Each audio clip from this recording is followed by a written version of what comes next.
Bada bing, bada boom. What's going on, friends and family? Thank you guys so much for tuning in to Every Day's a Saturday with your host, me, myself, and I, Brian Roof. Hey, guys, we are at episode 49. And as I said on my last episode, this right here is we're almost at the last one. We're going to go one more after this, so we're going to hit 50. And that last one will drop next Monday. So kind of this one is, kind of special because it's almost my last one, and I can't believe we're already almost at number 50. And I'm really excited for my next guest. As a matter of fact, my next guest served her country proud in the United States Marine Corps. She's from Texas and enlisted in the Marines at age 17. She was an aviation hydraulic structural mechanic, served 5.5 years, one forward deployment in Iwakuni, Japan, and one combat deployment, Operation Enduring Freedom, in 2011, and overcame many obstacles while in the military. And upon her honorable discharge, she obtained a boy, I'm gonna let her say that one license because I can't even talk this morning. A bachelor's degree in psychology and a master's degree in social work, concentrating on veteran services and mental health issues. She serves on South Mountain Vet U.S. Board and is an ambassador for Air Power Foundation and Holiday and Heroes. She's also active in many other veteran nonprofits throughout Dallas, Fort Worth, and our nation. She also volunteered as a coach for youth baseball with a local nonprofit recreational league for 6 seasons. Karalyn is a currently Miss America Select Veteran 2023-2024. She is a wife, a mother of Irish twins, and a great mom to her 2 dogs. Helping her fellow veterans is truly her passion in life. Let's meet our next hero, Karalyn Martin. What's going on? Good morning. My gosh, I'm sorry. I just could not get through those. You just used some big words in there, so I didn't get that far in the Marine Corps work knowledge area. But hey, welcome to the show. I'm so happy to have you on. It's outstanding to have another Marine veteran on. I'd love for you to tell us all about yourself. Let us know about Karalyn Martin. Thank you for having me this morning. I'll simplify and happy early birthday. Heck yeah. I can't wait. Veterans Day. I know. I pretty much my bio that you introduced me kind of sums up a lot of it. It is a cosmetology license. There you go. Gosh, dang, I knew it was. I just, it's one of those things. You just can't spit it out on too much pressure. Yeah, no, understood. So because of my I wouldn't say semi, I try to minimize it, I guess, because I try to identify more as a survivor versus like a victim. But because of my traumatic childhood and upbringing, things that, continued on, I did join the Marine Corps at 17. I had graduated early from Corsicana High School, which is a smaller town in Texas. Although that's not permanently where I was raised. I was raised in North Carolina. So unfortunately, though, I'm back in Texas and I'm not a fan of the heat here. I did 5.5 years, and everybody's like, that's a super odd number, but it's a 5-year term contract for aviation anyways. And then I exceeded 6 months to go to Afghanistan.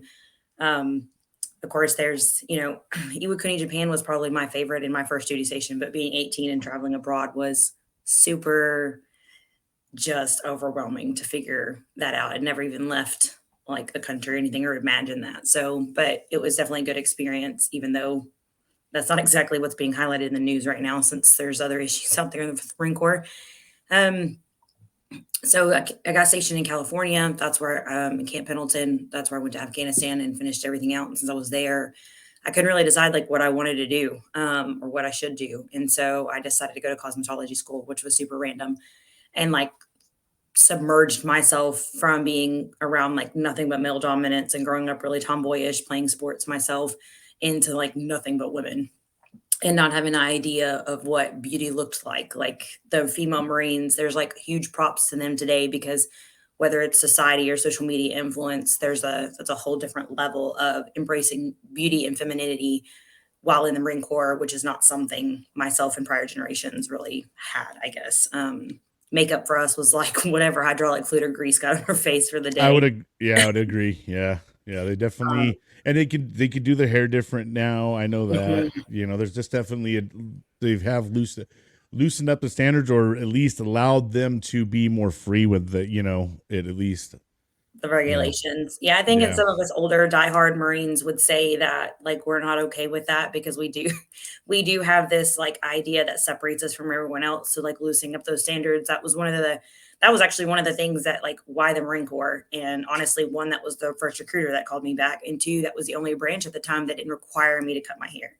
Not that I knew how that it was such strict, like, standards, but that was something we prided ourselves in, was, like, our on point hair. And to this day, I think still a lot of us do. So, despite changing the regulations to make them not as strict, a lot of Marines still really pride themselves in making sure their hair is on point. So, that's you something that ladies had those tight buns, like Mhm. man, back in the day. You know what I mean? Those And girls would they would have some really long hair, like on the weekends. When we would be out on Liberty, you'd be like, oh, sheesh, dang, she's got some long hair, like Mhm. because otherwise they just sit there and just wrap them up. Right, it's a lot of work. I think it takes definitely longer to get that together than it would even if you had to shave every day. Like, we're like, we understand that you have to shave every day, but we have to put up our hair every day, and for Right, those of us that have extremely long hair, that is a task, and it takes, like, a special skill. Like, you really have to learn how to do some of that stuff and do it well and what products use, and it's definitely a lot. It's complicated, but, it is definitely a very professional go-to hairstyle even as a civilian, right? You can see a female Marine when they throw their hair together, and it's like, "This is how it's been put together." So, right.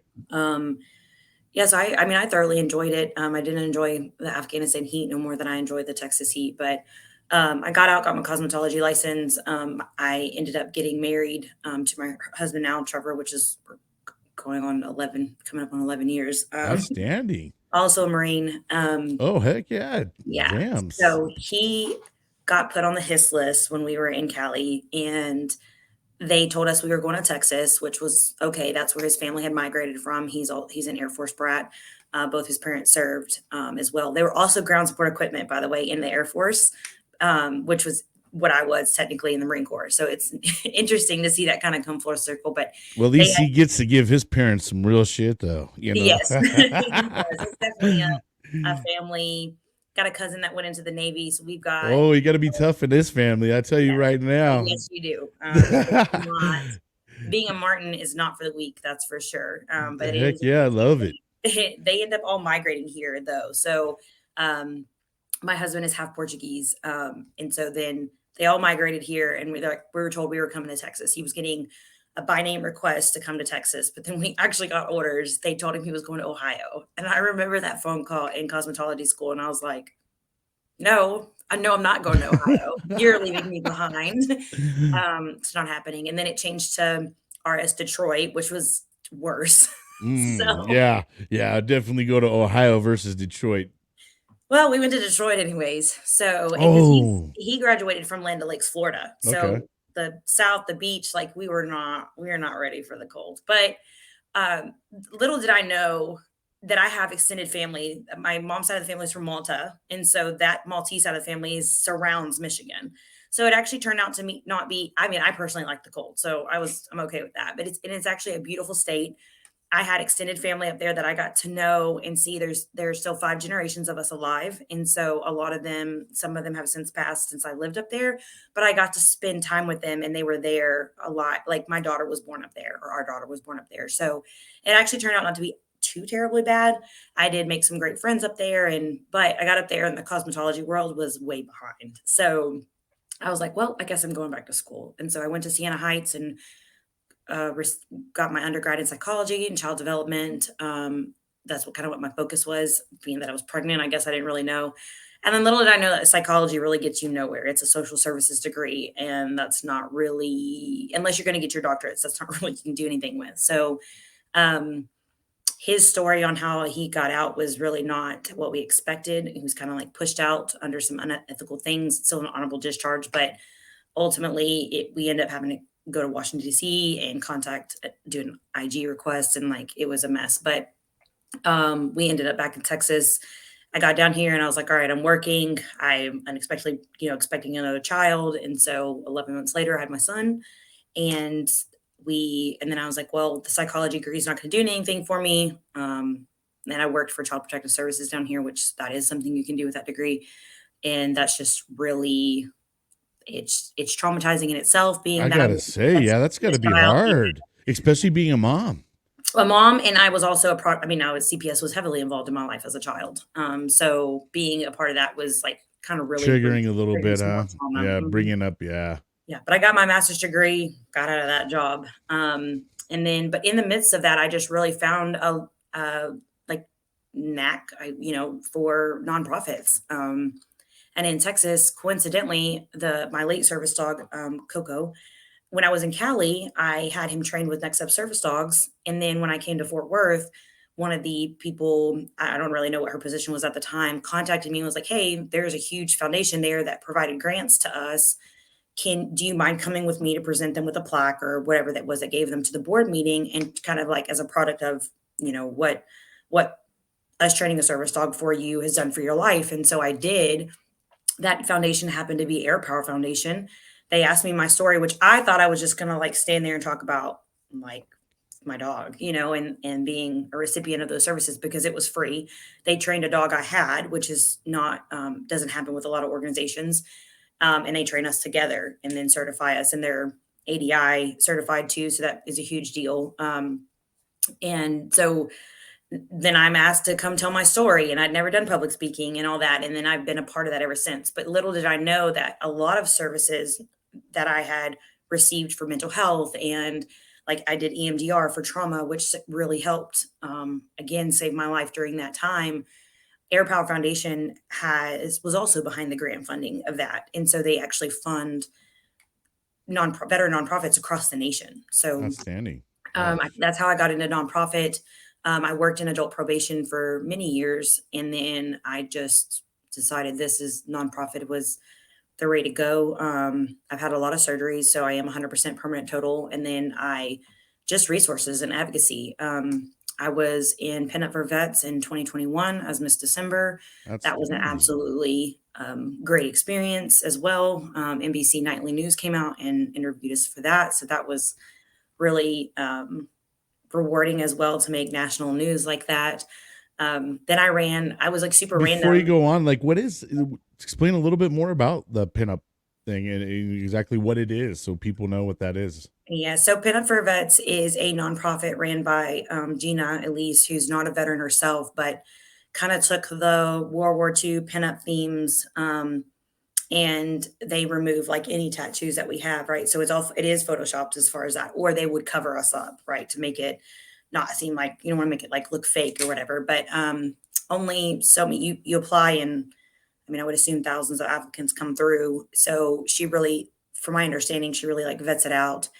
Um, from my understanding, the money goes to like the VAs for like rehabilitation equipment. They also send out care packages and stuff like that. Wow. Um, and overseas, and one of their biggest fundraising things, like money they make, are the Pin Up for Vet calendars. So they do that every year, and it's a different theme.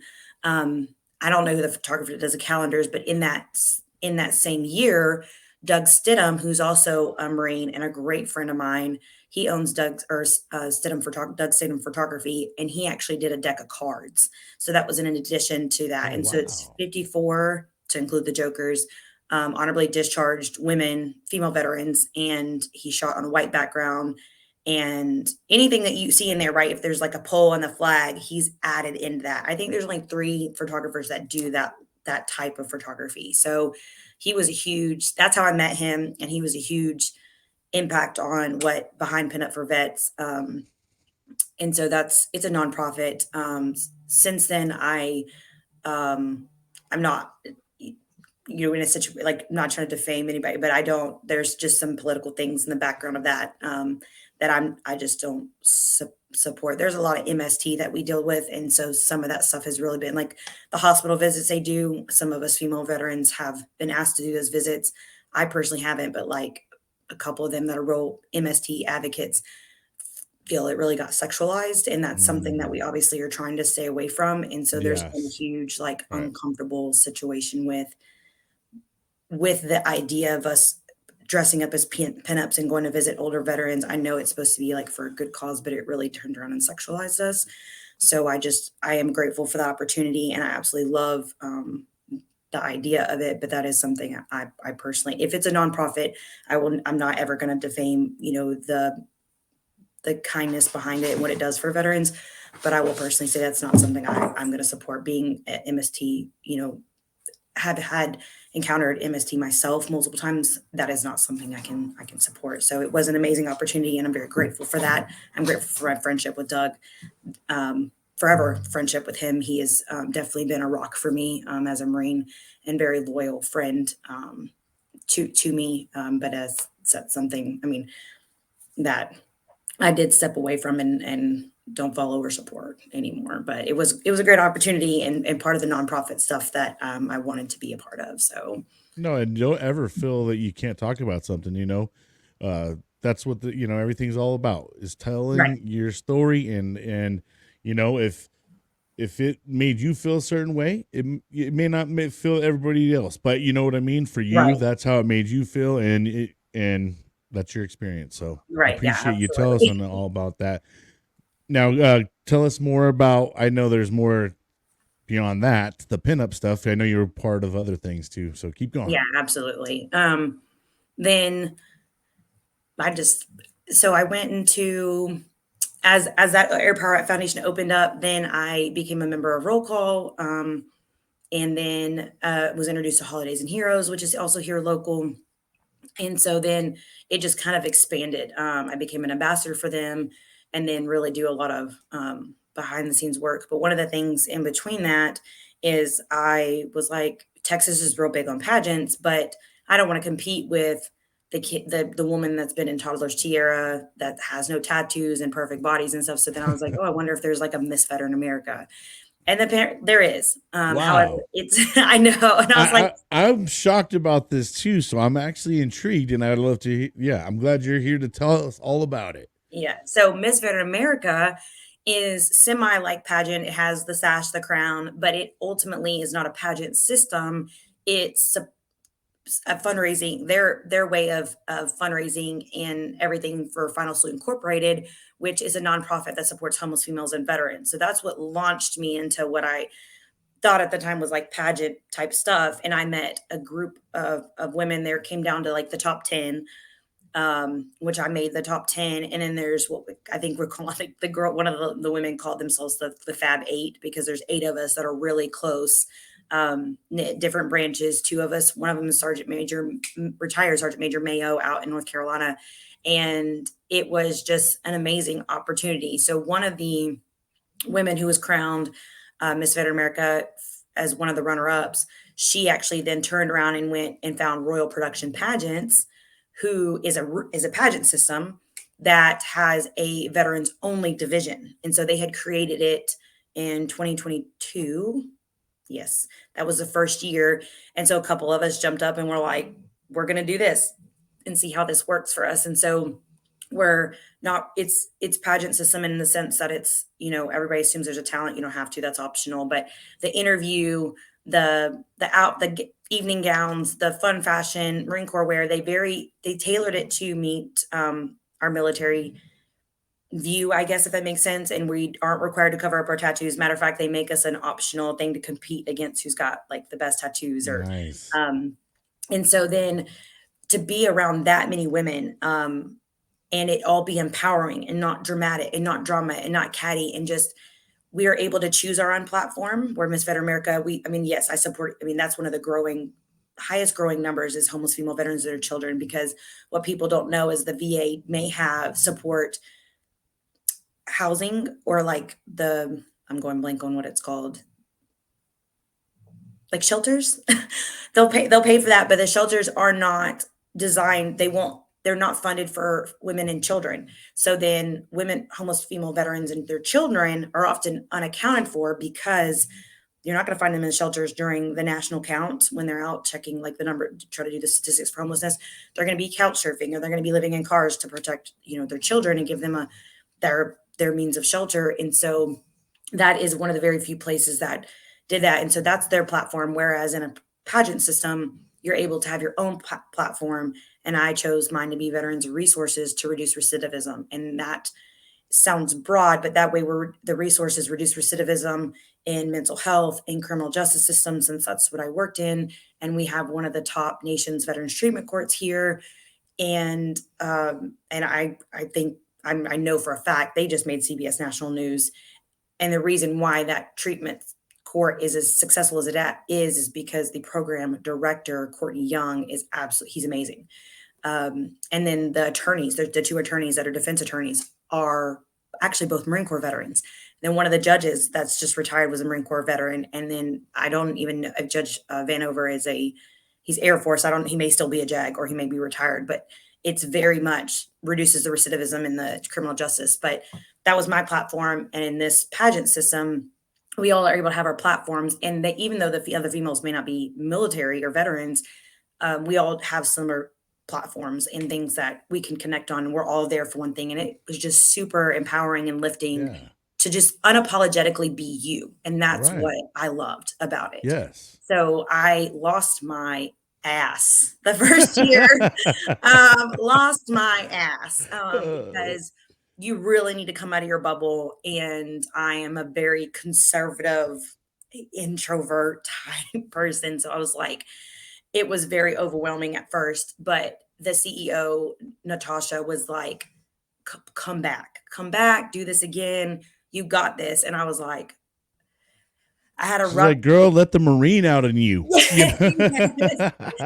So I was like, I just had a really rough year, which I will get to because I do want to share that. But I was like, I just don't know if I can do it. And she just didn't give up on me. She didn't give up on me.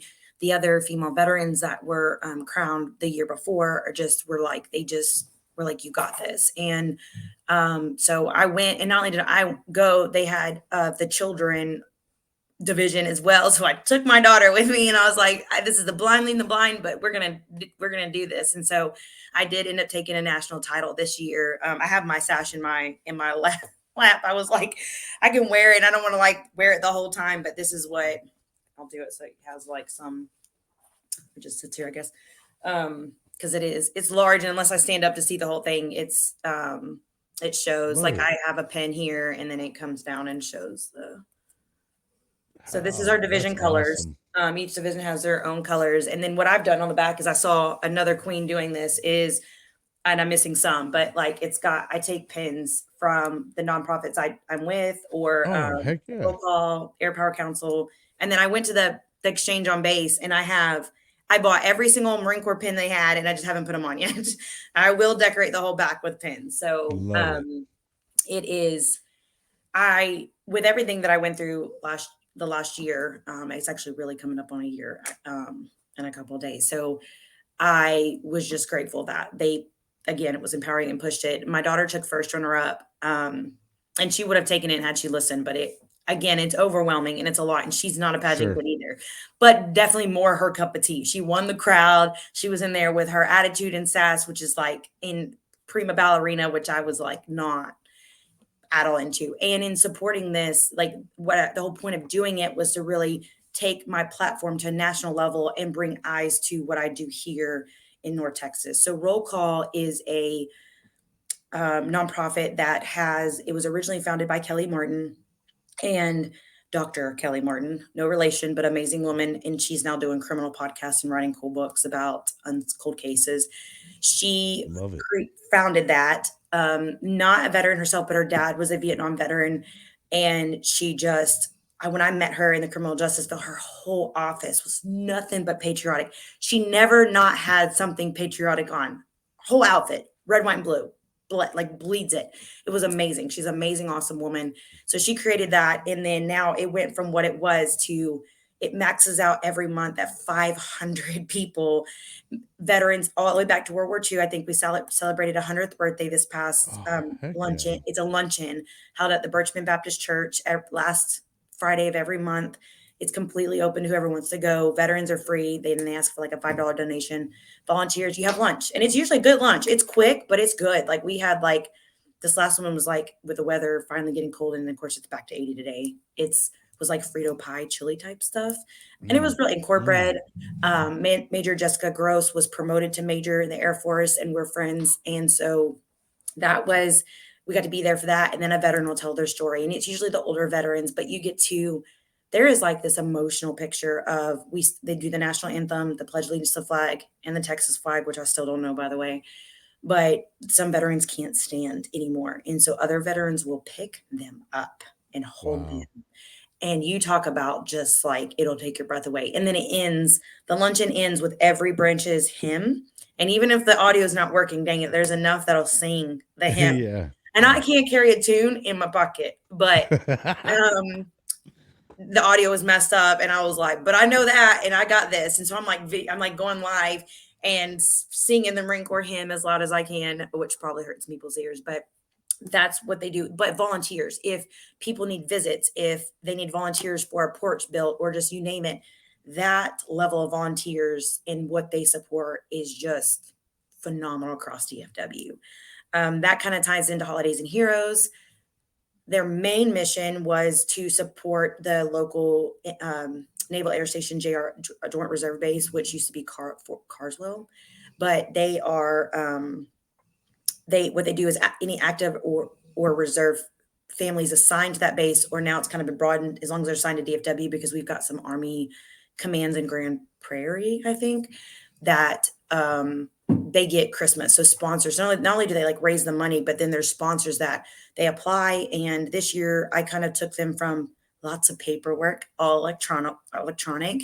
And so there was some learning curves with that, but the sponsors they do the application, and we really looked at income to make sure they're not reservists and they're like, well into six figures and just taking, I love our military. We all love our military, but that doesn't mean they're not humans and won't take advantage of stuff like that. So we want to make sure that they're really in need, but the income threshold is really high. They really just want to give them their Christmas, and take that off their plate. And so if there's special needs or just anything like that, I mean, last year it was like 190 something families that Christmas was provided for. Oh, And that's not man. just the kid, they get the service member stuff too.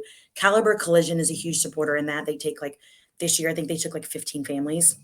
So that company alone will take on stuff, and they're a big sponsor there, but they provide. And so on December 3rd this year, the Sunday, they have a huge party, a Christmas party. Santa parachutes in. It's got Star Wars themes, Christmas themes, food is provided. Each family will have their own table with all their gifts assigned, and then they get to come have all of that. Well, this year we brought in single service members. So as long as they live in the barracks here on the base, then we're also going to be providing them with the opportunity to come there and get the meal of the day. And then we also are giving them like a gift that would be appropriate for them living in the barracks, whether it's gift cards, because the chow hall shut down here in October. A lot of these, mainly Navy and Marines, don't have vehicles to leave base. And then if you leave base, there's one part that's nice and then that part that's not so nice. And Uber cannot come on base here. I don't know if that's normal for other bases, but like Uber and Lyft can't come on base. So they would have to walk to the gate, which is not the same as like Iwakuni, Japan.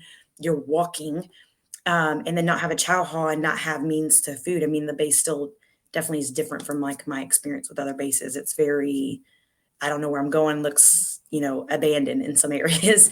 So Holidays and Heroes is doing that. And then we added in Thanksgiving. So tomorrow I'll go live actually on Holidays and Heroes Facebook.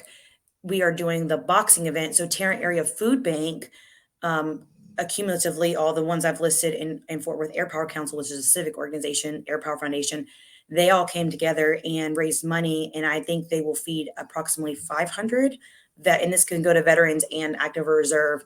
They'll get a week's worth of food and a Thanksgiving meal. And so we'll do the boxing event tomorrow. And then we have another date on base where they'll come pick up the food. And so that's what Holidays and Heroes went from this one thing to, expanded with the support of all these other organizations. And then ultimately Air Power Foundation is what funds all of this. So one of the things I did on my advocacy page, which is Karalyn M. DFW advocate, I believe, I always forget, is I started a fundraiser for them, and my minimum was $5,000, which it has not moved very much. And that's kind of disheartening because the money does go straight to them. But these are the things that I've listed that it supports. They've supported the luncheons and paid for that stuff. Holidays and Heroes, they always support. The Thanksgiving, I think it was the council and foundation together was over $20,000 that they donated. Wow. Wow. The money legitimately goes to these nonprofits across the nation, right? Next up, Service Dogs out in San Diego. Adaptive Training Foundation is in Carrollton, Texas. And if anybody looks them up, I've been watching the story, and I don't know that she's a veteran, but they told her she would never walk again. She's been wheelchair bound for 2 years. She just walked a mile. Oh, wow. That's And awesome. so it is, you don't necessarily some, I'm not an amputee, and some disabilities are invisible, right? Like for me, I have fibromyalgia, and I've Sure. had a couple surgeries of mine's neurological. So I may look okay, and people Sure. see Right. like the handicap thing, and it's like, one, they think it's my husband's or something, right? Which I don't know why my husband would drive a Ford Explorer ST. I mean, I guess the men are into STs, not my husband, but I have the ST because I love cars. But um, they Adaptive Training Foundation is another example, and the telling them they're never going to walk again, and a lot of them are veterans. Um, and then seeing what they do. I mean, you name it, just like the lives that like ultimately it didn't just change my life, it saved my life. And I find out that they're behind it each time. And not intentionally, right? I also don't have family here. My family is my grandmother, I take that back. And my grandfather passed away unexpectedly in July. So Mm. it is, um, they became family. Like when I transitioned to talk about my last year, I'm here because of, yes, my husband, yes, a coworker, yes, my children, ultimately in that. It was, in my opinion, also divine intervention. It was just not my time to go. But all of the help I've received, all of the care that I received, all of the support in being family despite being blood is ultimately Air Power Foundation. The new chairman, Wanda Cox, is the first female chairman for the foundation ever. And her and Carrie Ortigal, who runs Holidays and Heroes, the founder of that, the Pottinger family, General Pottinger and his wife Anne, this Epps family, like all of them, Cameron McNutt, like you name it, they checked on me. They made sure I was okay. They showed up to the house. They, Love it. Courtney Young from Veterans Treatment Court, all of them turned around and it came full circle. I've been there for them. They've been there for me type Love deal. it. So it's definitely been to say that they really do support us. And that was the fundraising point with the opportunity is I don't benefit from it. I go anyways because I support them year round, and I would was just to try to give back to those who give, support those who support us. And it just really hasn't. And maybe I'm just off my game with fundraising. I also know inflation, and now we've got everything going on in the overseas again that Yeah. I'm just also very oblivious to. And I know it sounds bad, but I'm not good with watching the news. It's like super depressing to me. And I have ADHD, the inattentive type. So I can't sit down anyways. And if I Love can't it. fix it and help, then I'm an empath. So It's almost better not to get involved, anyways. You know yes, what I I mean? know. I need to help locally, like where I can. And so Yeah. I do that. And politically in Fort Worth, this is a really good place to live. Our sheriff Wayburn is really awesome. Maddie Parker is great. I mean, these are people that Kate Granger, a congresswoman, um, that's something I was awarded recently. And I guess I need to put in my bios that I've received. Daughters of American Revolution, I received an award for them for my community service. And just a couple months ago in August, Wow. I received a veteran commendation from Kate Granger, my congresswoman, for my community service, and that was actually I was nominated for that by all the women I just spoke about. So they ultimately, it's just been to see where this goes, right? And it's like, how do I help other people see that? And that kind of ties back into the pageant system. So I am trying to help recruit because I don't want to be the only Marine anymore. I want other women to experience this level that gives us a identity outside of the military and then allows us to kind of get back because we get lost, right? We get lost in like what we need to do. And so then the last one, Disconnected. We all kind of get disconnected, I think. You know what I mean? And you found your niche to get you back connected and stuff like that. You know, mhm, podcasting was kind of my way back into getting connected. So, right. a lot of people out there that do kind of disconnect themselves. There's so many different communities out there for everybody. That's Mhm. the other thing too. If one community doesn't work out for you, there's 10 others. You know what I Yes. mean? And Yeah, that's the absolutely. beautiful thing that I have found out. Like here, you've just mentioned like 3 or 4 different nonprofits. You know what I mean? And I myself have a Wacky Wednesday show, and I do 30 minutes where we highlight nonprofits. So I'm going to have you back again, and I'll have you come for each one because I like to give it a 30 Yeah. minute, Yeah. Oh, tell yeah. it all, and let it, because a lot of these things we just don't know about it because we don't talk about it, and it ain't out there enough. You know what I mean? And it's Right. just, Absolutely. Yeah. or it's Absolutely. isolated to communities. It's like we could cookie cut that stuff though. Hmm. If it's working great in one community, we can find ways to, implement that kind of stuff. But you never know unless you talk about it, right? Yeah, So absolutely. Because veterans treatment courts, there's not many of those. Those are grant funded, not nonprofits. But I think the Jarhead sure. Jam does a lot of it's south it's more I think the county, it's technically the county south of us. He opened another one in Denver. Like somebody spun off of it, and that Yeah. helps. Like there's a bunch of Marines, but what they did was it's like school supplies and stuff. So they do the Jarhead Jam and they Oh have heck like yeah. yeah, I mean just and then that's how that expanded. So yeah, I mean total absolutely.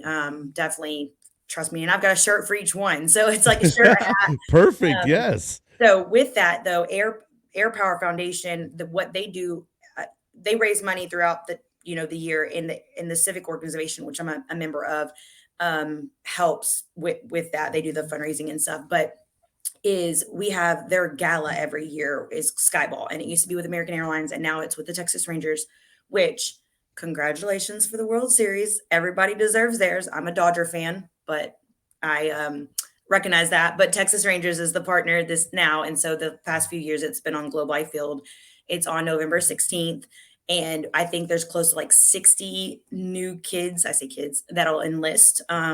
There, Doug Dunbar from CBS 11 here in Texas is the MC. Um, Terry Fader is going to be one of the main entertainments, and then they'll always bring Oh, in a band of some nice. sort. And he's from Navarro County, which is where I graduated high school and was originally born. And I didn't know that. He's the ventriloquist for people that don't know who that is. Yes. Yes. Yeah, and I love comedy. Like Yeah. so, Me too. Absolutely. That guy's great. yeah. So that's their gala. Robert Irvine is the chef. He's always there and a big supporter. They supply the food. Tons of sponsors there. They're always Wow. looking for bigger sponsor or more sponsors. But that they used to be tied with Gary Sinise, behind the scenes as far as sponsoring and stuff like that. So that is something that ultimately that's where my fundraiser will end. Right, that money is going towards their fundraising goal of the year. But they sponsor a lot of times too, like $5,000 would sponsor 10 veterans to go or active duty military, whatever, because the Medal of Honor recipients, their hotels provided, they're flown in, Oh half wow. American Airlines and Air Power My Foundation. gosh. Yes. And so then That's then there's awesome. a typically a Marine, usually it's the Marines because we look real good and real sharp in those blues. Yeah. That will be assigned to each Medal of Honor recipient and escort them through the night, whether they need it or not. That is their VIP, everything. And so then what happens is that like the money I raise, that would help pay for that Marine, and a lot of times their spouse to come with them, right? Because it's at minimum a $500 ticket, right? Like that's I know it sounds like unreal for your average person to come, but like if we raise the money, then you get to go. So it's like it helps like some people will just don't like Caliber Collision might buy 10 tables just because, and then that way it helps cover those seats for the I don't want to call them escorts, but ultimately that's what they are in a And good way. it's a tax write off to all these, groups too, right? Oh yeah, Because yeah, they're absolutely, donating to a absolutely. nonprofit, so Hmm. donate away. Yeah.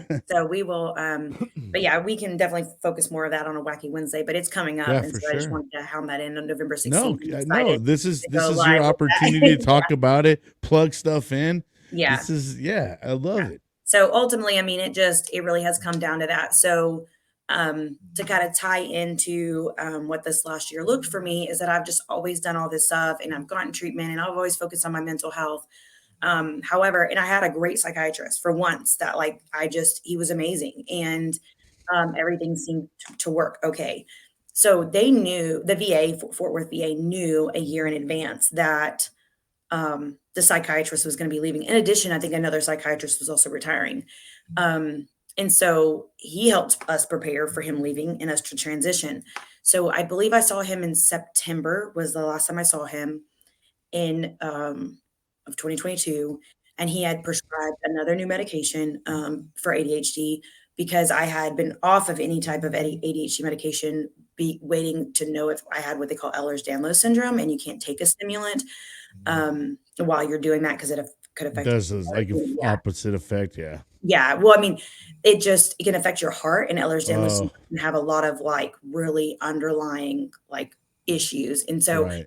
I was off that, so he was like, "Alright, we finally got" it took almost 5 years to find out, like, it's a lot of testing to find out if you have that disorder, and it's just hard to diagnose, like, neurological stuff, and that's one of those and that's a difficult, disorder or disease or whatever you wanna call it. It's definitely life, you know, it can just screw up your life. That's um, so then he was like, okay, finally they were like, you don't have it. You have just, they just chalked it up to hypermobility things bend in ways they shouldn't. And so then the, because their things are so flexible like that, then what happens is then it just causes pain. Like that's it. And so that ties into like the fibromyalgia, right? Like with it's just like having hyperactive nerves. So then like I'm constantly where I have a high pain tolerance, but then like if you were to grab my arm, it feels like you just took a bunch of needles in my arm. Or if my feet touch the floor first thing in the morning, it feels like I'm walking on pin needles. So it's like that from head to toe. And there's not really, it's so understudied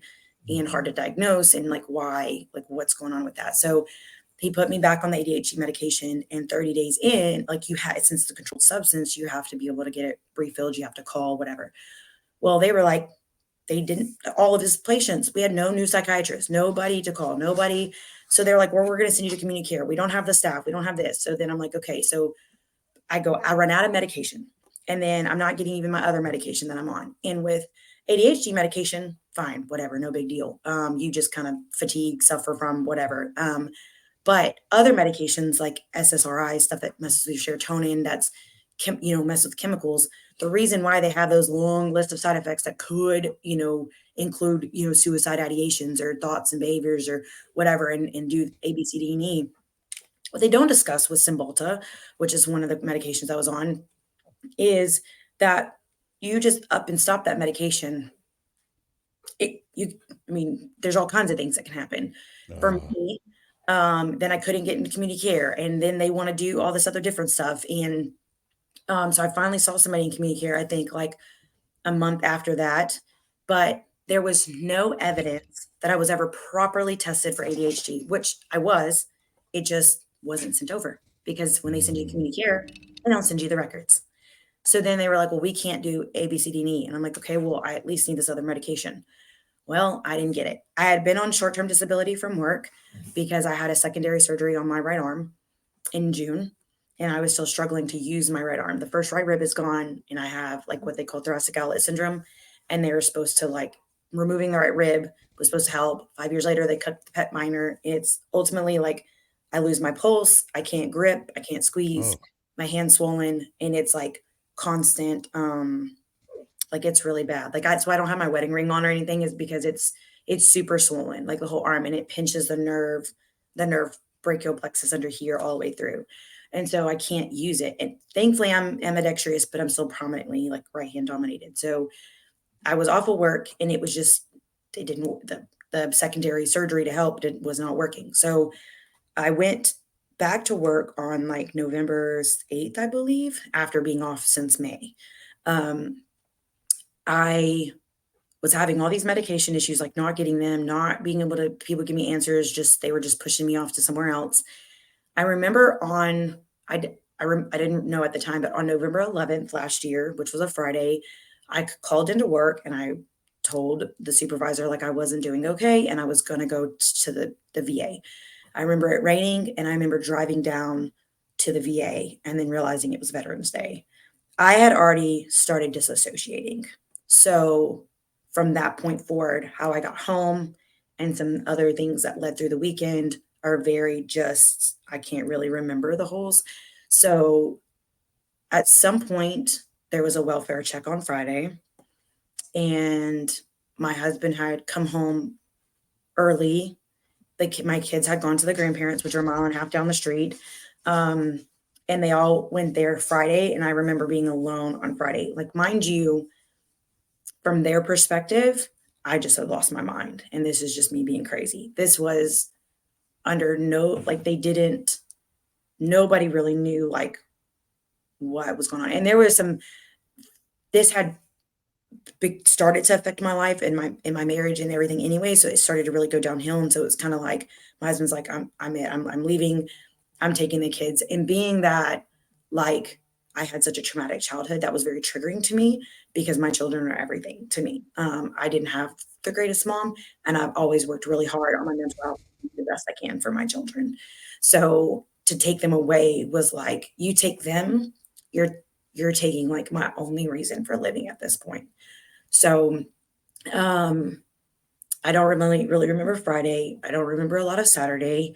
Um, Saturday night, at some point, I decided that I was going to go to my in-laws and I was going to go get my kids. At the time, too, my niece was staying with me. I had taken her in for my stepsister or for my stepsister for some issues there, and I didn't know where she was at.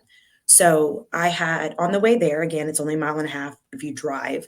I'd hit a parked car, and there's not really any like to move over. So I remember just a bunch of cops showing up. And I was like, and then this is also after reading the police reports and seeing the body cam videos because I don't really know whatever. So the first, I was confused. I didn't know what day it was. I didn't know what time it was. I didn't know where my niece was. She was with Mhm. a friend. Like I said, I was by myself. So that first cop was like, and mind you, in the criminal justice field, I was an adult probation officer for a DWI caseload, alcohol monitoring, for over 4 years, and loved my job, loved my job. And it really had nothing to do with, and then I was the veterans treatment court resource officer. Um, so that's what I did for like a living. So in the police report, he asked me, to get out because I was confused and wasn't sure if I was sober. Completely understood. I was friendly. I gave him insurance information. I was apologetic. There's still just the scratch there. It's not like there was a lot of damage, um, which I've never done before, anyways. But um, I got out. I was explaining myself. I see the body cam, and my badge is hanging from the rearview mirror, and I have my probation jacket on. So it's no secret. Like that's what I do for a living. So I'm coherent though, and I'm not slurring my words. I'm not, but I was confused. You could tell that I was just like distraught, confused. And so the first one was like, she's confused. We're going to do the field sobriety test. First police report, they go through the field sobriety test, and he's in training, and I get that. But ultimately, whoever that officer was, is doing everything by the book, like in what she's told. And he's like, no indication of alcohol, no indication of drugs, but just confused. He's giving me the field sobriety test. The thing is that the eye test, and I can't ever talk about big words. The word that starts with N, I cannot. Is it NST? It's like whatever that N word is. I can't Don't like. ask me. I couldn't even I say can't. cosmetology at I first, can't so pronounce it. So don't the ask me eye to say test. big words. They ask you if you've had a TBI, which I have, and it's well Mhm. documented I have, and I communicated that I did because that can affect like you getting the proper result from that.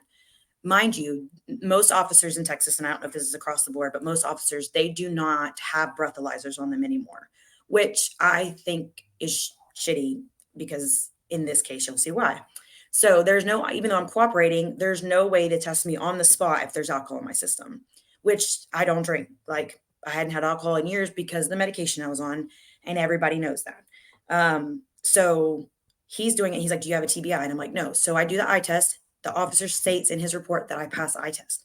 His training officer was like, "No, she didn't pass," and he's arguing with him on the body cam, convincing him that I didn't. So then another officer comes and gives it to me, and then the lieutenant shows up, and all three reports was different.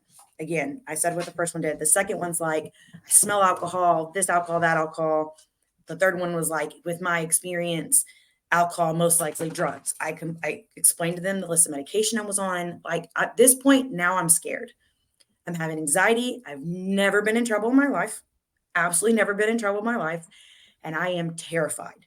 So I then you can physically in the body cam see me tell them I'm not okay. I'm having anxiety. Like I'm not okay. And you can see all of me change. All of me just goes to like what you would see PTSD, right? Like straight trauma. And by that point, I was completely disassociated. There was no it was an out of body experience, if that makes sense about like explaining it. There was Mhm. no way be to cognitively make any type of decisions. So then they continue with the field sobriety test, and I tell them I've had surgery before. My right leg has been cut open and it is done for. They see my handicap stuff. I've explained I've had that. So I do the walk and turn, fine. One officer who's supposed to be giving me the field sobriety is like, okay, this is how you do it, how you explain it. And I'm telling them that I physically cannot stand on my right leg and lift my left leg.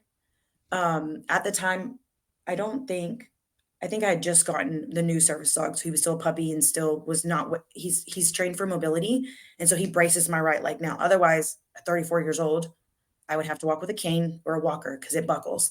So that's what he does. And so I cannot stand on this leg and lift my left leg because I can't stand on it like that. I can't stand on my left leg and lift the right leg because the muscles in the hip flexor don't work like that anymore. That has been completely destroyed. Um, so I'm explaining to them that I can't do it. And so then the other officer in the reports is like, we're stopping it because she can't physically do it. So another officer is like, yes, you can do it. You're going to do it. And he's explaining it's like too much coming at me, which is not okay. So ultimately, um, I see myself in the body cam and I'm like, I'm starting to hyperventilate. I'm freaking out. And I'm like, I go to bend over to do something and I say, ouch, my leg buckles and I fall. And Oh, so they're just like, sheesh. nope, she's drunk. Oh boy. So they arrest me. They were nice enough though to let my in-laws who were just a street over come get my car. They're also on the body cam saying she does not consume alcohol. Yes, she's on medication, but they listed medication that I hadn't been taken because I just didn't want to take it, right? Like pain medication that Right. I just was not in my system. So and so then I was cooperative, and so that with them not having a breathalyzer, you do go do toxicology. Well, that those results from your blood don't come back from a long time. So I retain an attorney. I'm arrested. I'm released on the following Sunday in the night in the evening time. I'm still completely dissociated, and even worse now that I'm locked up. But when I got there, what they do to everybody else, they stopped doing to me when they realized who I was, and then separated me from everybody else. It still took a long time. I was supposed to see a magistrate like at 9 o'clock in the morning. I never ate the whole time I was there. Just remember being like I was, and also too, you get locked up and you're here. It's in Saginaw, where I'm at, and then they transport you to the county. So I had to go to the booking process twice. Um, I didn't lose my license. That whole hearing that they do, an administrative hearing when you're arrested, I didn't lose my license at all because my toxicology come back.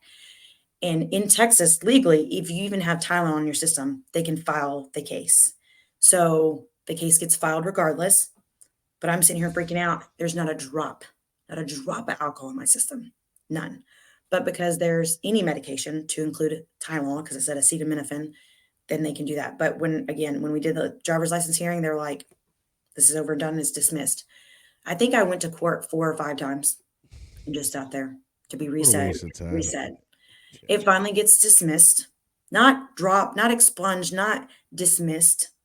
And that was from November 12th. And it was dismissed in June. After going there 4 times. My Mhm. gosh. Just for them to reset it. They give me my dismissal paperwork and it says after successfully completing conditions. I was not once ever told by the court to do a damn thing. Not once. And so then now the DA's office will not expunge it. I have to wait till 2025 to expunge a DWI that I was arrested for and I was never intoxicated. So that's finally over and done with, but I have to deal with like as far as whatever.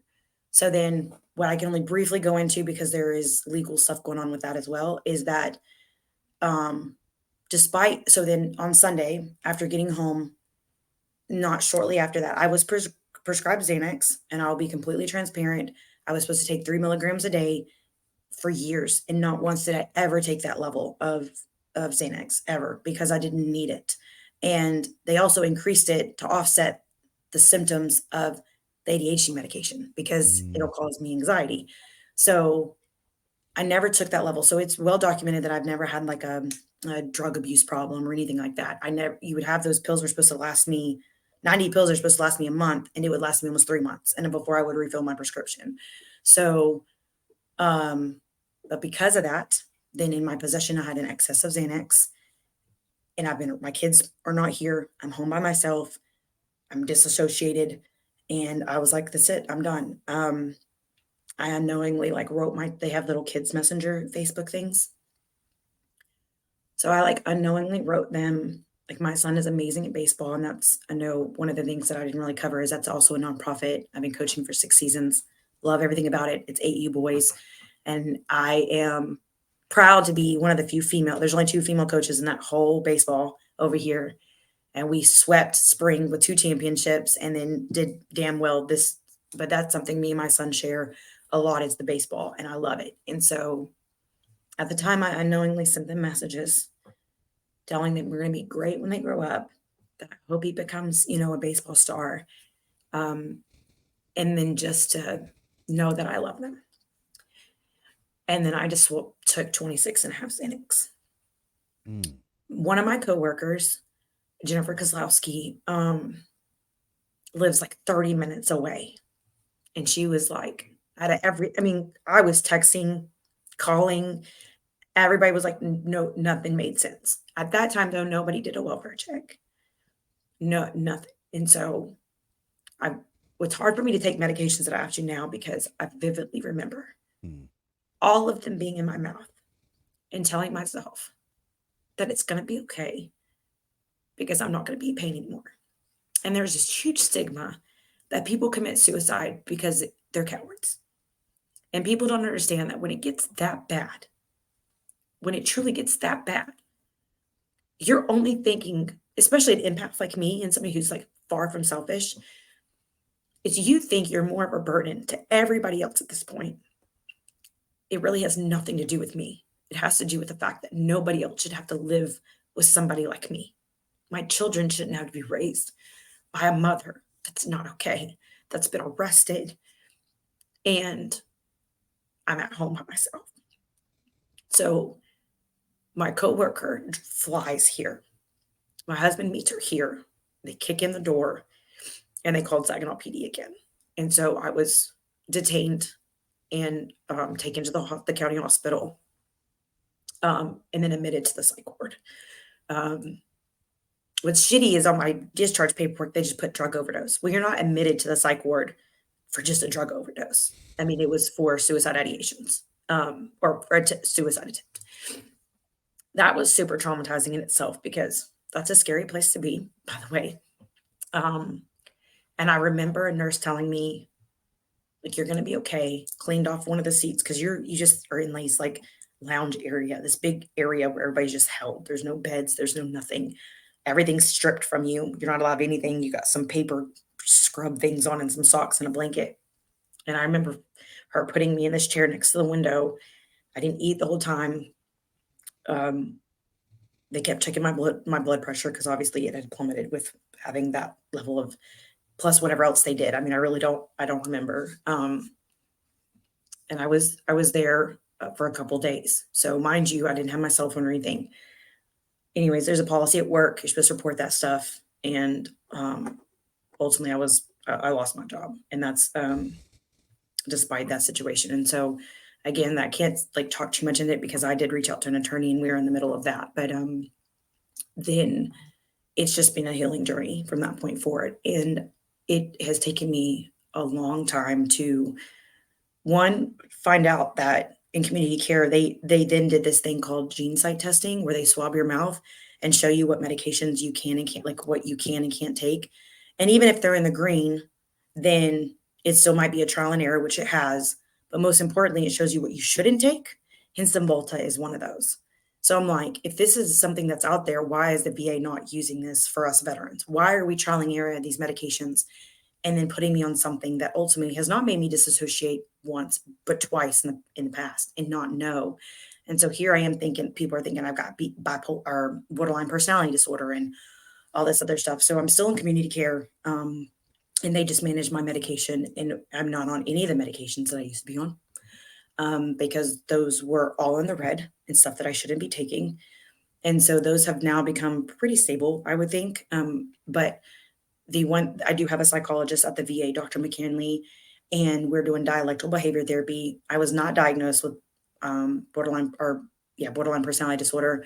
I have one of the most severe levels of PTSD, and that's the bottom line. But that can mimic borderline personality disorder, period.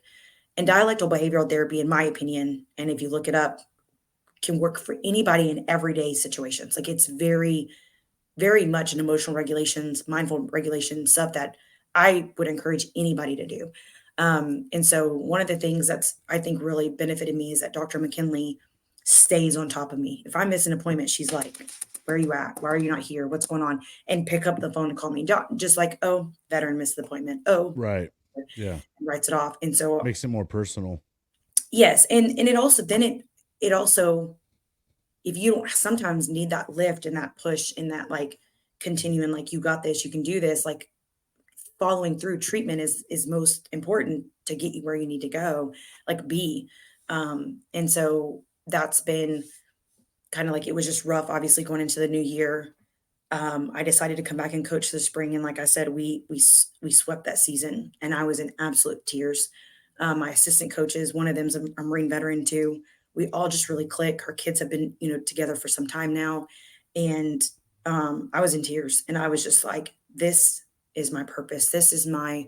I don't want to say that like it's my purpose, like I have to do it. It's just that it keeps me busy, and so then it does, and I love giving back to the children. I love seeing them grow. It was just in a phenomenal season. I put a lot of extra work into the kids for it to be rec ball is, like people are like, it's just rec ball. And I'm like, this makes or breaks these kids. Like they have to love the sport and they have to, and so, and then just having the moms too, right? Like I'm the coach and I'm always on that side of it. And of course it's just me and then my male assistant coaches, but it's like, I do connect with the moms and they're supportive and they really help me and I'm nothing without them. So it's like that community support that's really been a part of this. And then again, Natasha from Rural Production Pageants, which I know this keeps slipping down, was like, you got this, come back. And so then I was like, okay, I can do this. And so in June, went out there. And so it just has slowly been like this long healing journey. And as I slowly get back, because I really have a hard time leaving the house too. And I just did my first podcast with Dog Tag Diva, which is Kristen.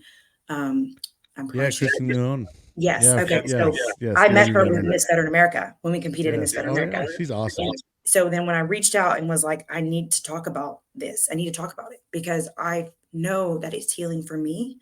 I hope that if anything, somebody else sees it and knows that they're not alone in that it's really going to be okay. Like this will pass. And Taya Kyle is actually the one that told me years ago about divine intervention. She was like, you don't have an answer for it because ultimately it's divine intervention. Whether you believe or not, God wanted you here. You have a purpose. And then I've been shown nothing else since then. Um, I have not heard from Jennifer Koslowski, my coworker, that ultimately is like saved my life. And I think it's because of what's going on with work. I think she's not allowed to talk to me, but it kills me because like I feel like I owe that woman everything. I wouldn't be here if it wasn't for her. So when I finally was like, I need to break my silence, Kristen's the first person so I'm slowly like getting back out there. I'm slowly talking about what I went through and like where I'm at today. And it's still just obviously very vulnerable and traumatizing for me that I was like, how can I have this platform? And how can I stand in front of people and tell them not to commit suicide or not to do this or go get help? And then I'm a product of somebody who did commit suicide myself. But the thing is that it just makes it even more empathetic for me because I've been there and I'm a living example that like it will be okay. So everything I do, it can be draining. But I really have learned to do like the self-care aspect of it and just know that like I take care of myself at the same time I give back. And ultimately that's kind of just how all this ties together. I continue to support those that have supported me. And I wouldn't do it if it wasn't all like very much genuine. And that's another thing I love about podcasts. So I don't think I could ever have the time, the patience, or seeing your intro is like absolutely amazing that y'all put all this stuff together and then giving me, the time to be here and be a part of this and share my story. I'm absolutely grateful to you and the others that have had me come on ever, but especially recently, to provide me this opportunity to talk about my story and for others to know that like it's going to be okay. And in this, and just to thank everybody else who's been a reason why I am okay and why I'm going to be okay. And my success and what I do is because of you and everybody else. For me, it all comes full circle. So in case I forget, thank you for having me on today and just in general, sharing my story and being a part of all of this. It truly is amazing, and I am very grateful for all of it. You know, and I'm absolutely blessed and happy that you came on the show. This is tough. Talking about stuff is tough. But you know what? People don't learn unless we talk about it, Right. right? And Hmm. and then sometimes we got to be the ones that got to be the ones that go through the really tough times to help others not go through those times. Right. You know what I mean? And I've had to be very transparent with my life when I started this podcast off, because I started off kind of telling my story. It's not easy, No. you No. know, It's and but the good thing is you're aware, and now you're an advocate.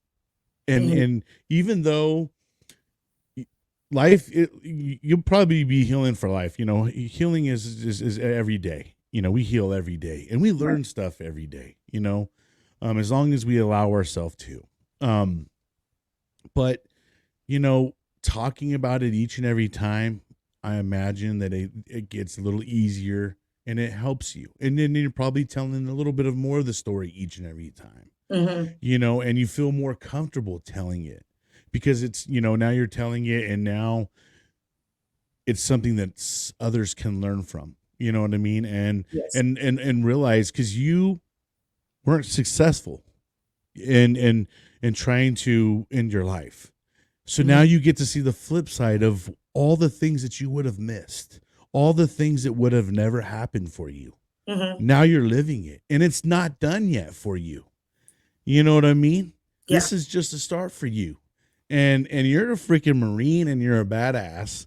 And I, like I said, it takes a lot of courage to come on and tell your story in front of a whole bunch of people you don't know.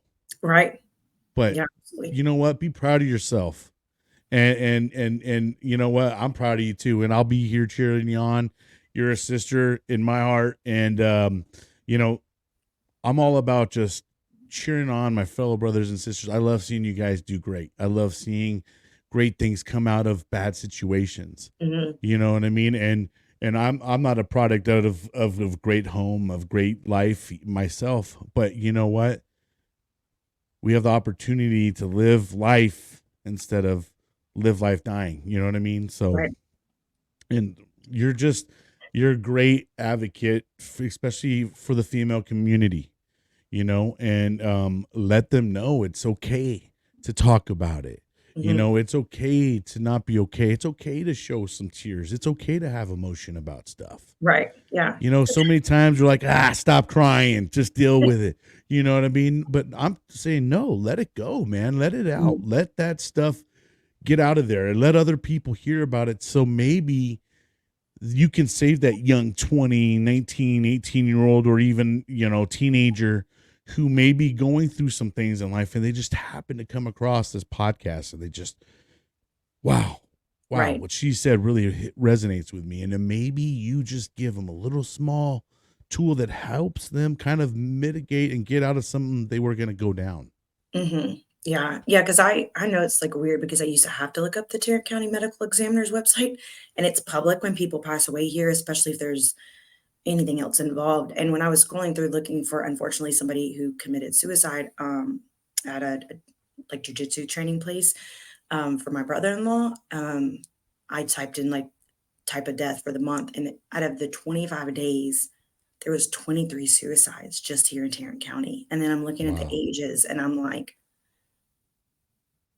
That's a that's a lot, and a lot of them are very young, like, And it's just something that a lot of people don't want to try to talk about, right, yeah, and it'll be hush about it, mhm, because them shutting down the world 2020 for you know a long time for some of these people, it really set the world off into a big mental health crisis. You know oh, what I yeah, mean? yeah, I think that And a lot has to do with why like, part of why I'm hesitant. Well, 1, I'm scared to drive because I think I might be arrested for something I didn't do, right, yeah. that's traumatizing in itself, but then just, like, leaving. And that sucks because nature and fresh air is truly a holistic way to be better, Oh right? my Like gosh. just taking a walk Go and by some some water, like running right, water, like a river or something. mhm, Oh my gosh. And just right, listen to the sounds. right. You're Just so true. That's and that's so part of true. DBT is the mindfulness, right? Like part of their first thing is that you have this checklist and it tells you like to feel stuff, touch stuff, observe stuff, and you take that walk and it like tackles most of that list, right? Because if you can learn to do that, then you can really learn to offset some of the things you deal with like when mindfulness and suicide ideations, because part of that is like beating yourself up, right? Like I'm not good enough and I'm not this, I'm not that. And when you start attacking yourself, then it's just like ultimately setting yourself up for failure. But it's really like I just wish more people knew about dialectal DBT. Even on TikTok, I finally was like, let me look up DBT. Let me look up what they're doing there. And as much as I'm not like the biggest fan of social media because it can be also suffocating, right? Everybody's opinions and society and the pressure. Right. There is a positive aspect to it, right? Like people sharing their stories or podcasts or Yep. just in general, like there's a lot of positive stuff there with that. Absolutely. So I've got my dog's down here, and I'm like, the fact that he hasn't jumped up here yet is, cracks me up because He he's doesn't want his little 15 seconds of fame yet, huh? yeah, Yeah.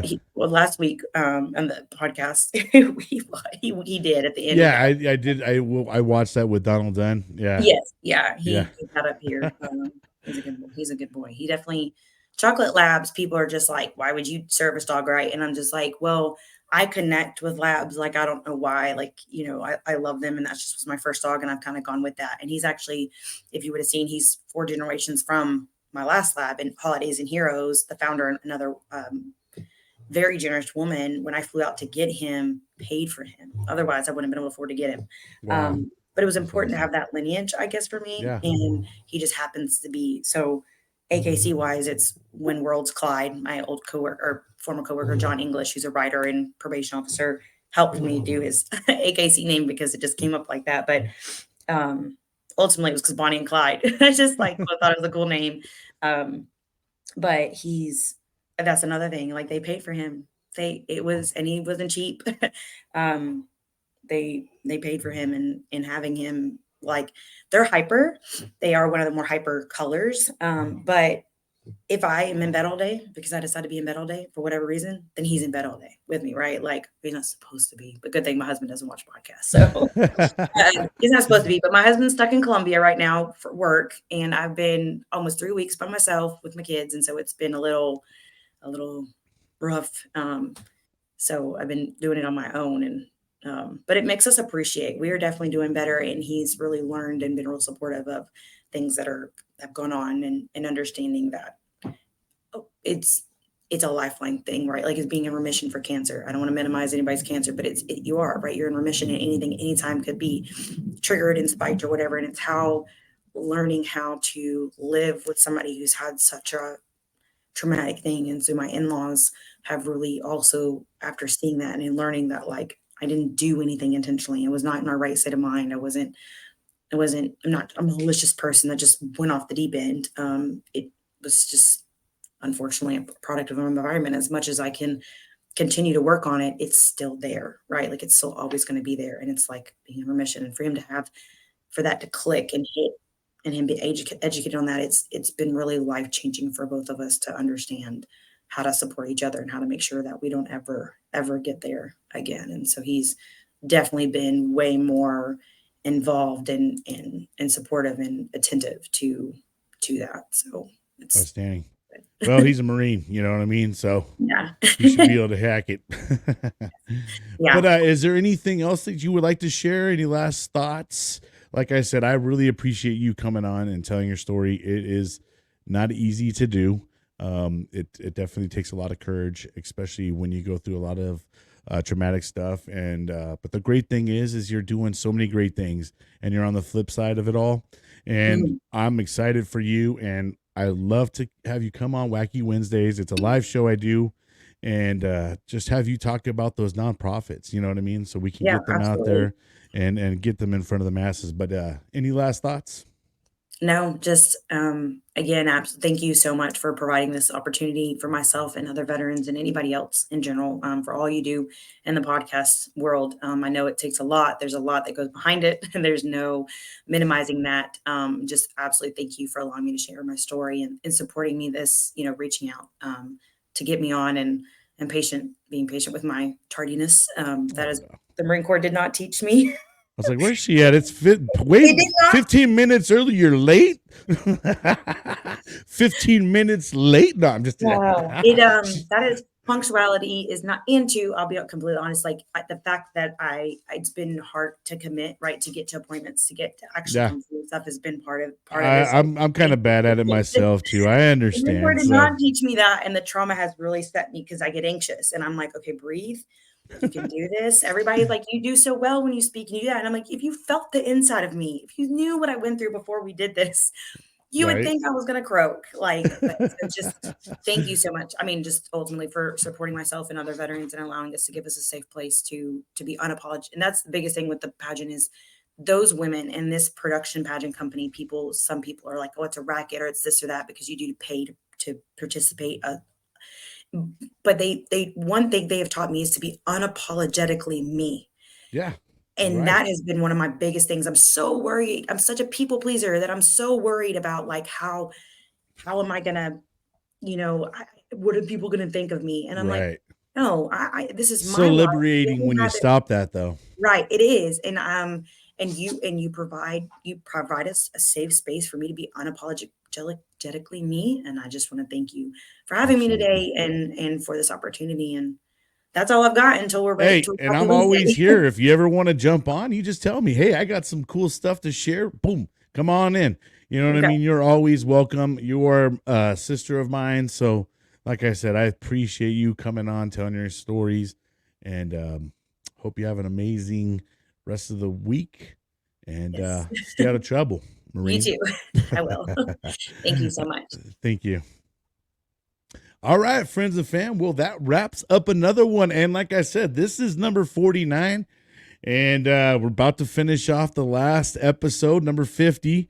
So this kind of gives you guys an opportunity to go back and catch up on some of the episodes if you haven't had a chance. I did about 25 individual episodes, 50 interviews, and tons of Wacky Wednesdays, Throwback Thursdays, Conspiracy Fridays, all that good stuff. But appreciate each and every one of you guys for continuing to watch, support the show. I really couldn't make it this far without you guys, and I really wouldn't be as motivated as I am to keep it going. So I appreciate you, every one of you. Make sure you guys are making the best out of your day, and it's not making the best out of you. Till next time.